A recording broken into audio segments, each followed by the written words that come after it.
In Rankin County, Richland police say police chases are important. This comes after a suspect is caught on camera nearly running an officer over. Here's the video. Police tell us two shoplifters tried to escape custody last Friday at the Walmart. A K-9 officer is able to corner them, but one of the suspects jumps into a car, speeds away, leading police on a chase down Highway 49. Both suspects are now in jail. And with debates on police pursuits, the department had this to say on their Facebook page. It is because of cowards like these that pursuits happen and innocent people are injured. We have no choice but to stand against this lawlessness. Some communities may have given up on protecting their people, but we have not. On the campaign trail today, there are threats of a lawsuit in the Republican race. In the meantime, Democrats are looking toward a showdown in Wisconsin. Republican frontrunner Donald Trump is threatening a lawsuit over Ted Cruz trying to grab delegates in Louisiana.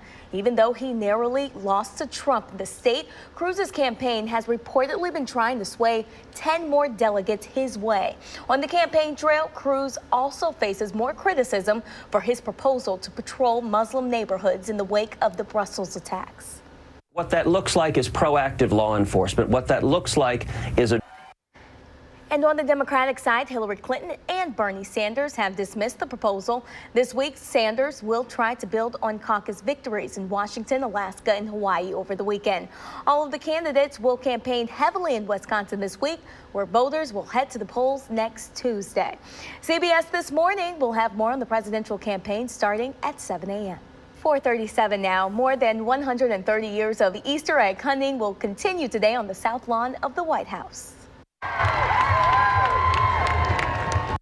Look at that. The White House Easter egg roll has been an American tradition since 1878. This year's theme is Let's Celebrate. More than 35,000 people will be joining the first family.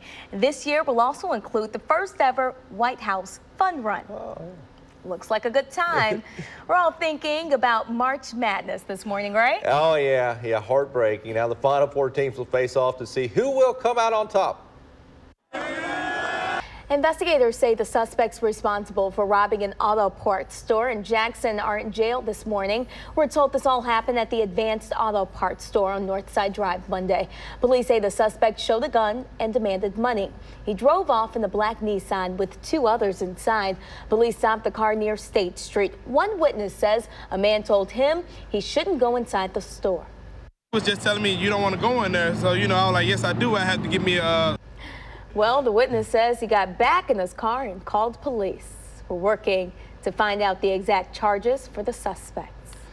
New overnight, crude oil spills into the bayou in southern Louisiana. The U.S. Coast Guard shut down the waterway. They say a driver was filling the truck with oil when it began to spill near Morgan City. We're told the source of the spill is secure. Today, crews are working to get the oil out of the bayou. Still no word yet on how much oil leaked into the water.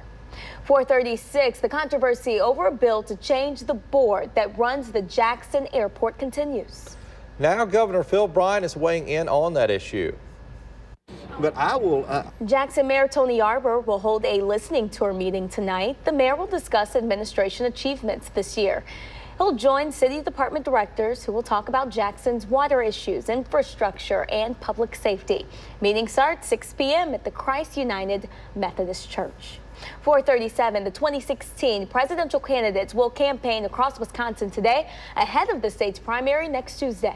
Protesters are already planning to disrupt one of Donald Trump's scheduled stops. Dozens staged a sit-in in the lobby. A new bill looks to let some charter school students cross district lines. The State House approved Senate Bill 2161. Now it'll go back to the Senate for more work. The bill could allow students from school districts with academic ratings lower than a B to cross district lines and attend charter schools. Right now, no students can cross district lines without local permission. The federal government is taking a close look at the city of Ridgeland and its leadership. This comes as HUD reviews a complaint that officials are trying to rezone the city to kick some people out of their homes. Thanks again. See ya. Jackie Smith owns Little Dreamers Daycare. She's been in the Southeast Ridgeland building for 15 years. Most of the children who come here live across the street in one of these 5 apartment complexes. Smith says she didn't know city leaders considered rezoning this area and shutting down these multifamily homes. As a business owner, you would think that we would have a heads up as to any changes that's going to take place. In a February 2016 complaint filed by a Ridgeland family in these Bay Meadow apartments, the city sought to conceal its efforts from the general population. I want to make some phone calls. I really would like to know if there are meetings that's taking place. I would like to be informed when they're taking place. HUD says Ridgeland acquired the area from the city of Jackson. Between 1990 and 2010, Southeast Ridgeland's demographics shifted dramatically. The city notes demographics as a key problem with Ridgeland Public Schools, specifically Ann Smith Elementary. In February of 2009, the Ridgeland family says school administrators expressed concerns in a community awareness meeting about the image and perception of Ridgeland's shifting demographics. I noticed that the city is working on a master plan. It's been years in the making. You can find the 2012 progress report online. Officials say they will rezone as required to accomplish focus area concepts. Also online, the Community Development Department. HUD says Mayor Gene McGee and the Board of Aldermen selected an all-white community awareness committee. Despite the fact that Ridgeland is 30% black, and despite the fact that their master plan focused on a majority black part of town, Ridgeland leaders say the city's growth has brought about the need for a greater emphasis on comprehensive planning and code enforcement to ensure a high quality of life. The Assistant Secretary for Fair Housing and Equal Opportunity argues the team began enforcing their tough codes when marketing the Southeast area for redevelopment. I went to City Hall to speak with Mayor McGee about the plan. He wouldn't talk to me because of, quote, pending litigation.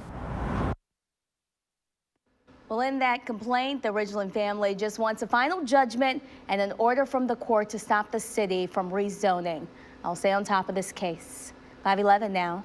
Any morning can become a great day. And we take every opportunity we can to make it one. That means 4.5 hours of real news every morning right here. It means stories that matter from the heart of Mississippi to all across the world. It means answers you can trust from your morning team at WJTV 12. And from the original reporting of our friends here at CBS This Morning. So wake up with Andrew, Brittany, and Brad. And stick around for Charlie, Nora, and Gail On CBS This Morning. And WJTV 12.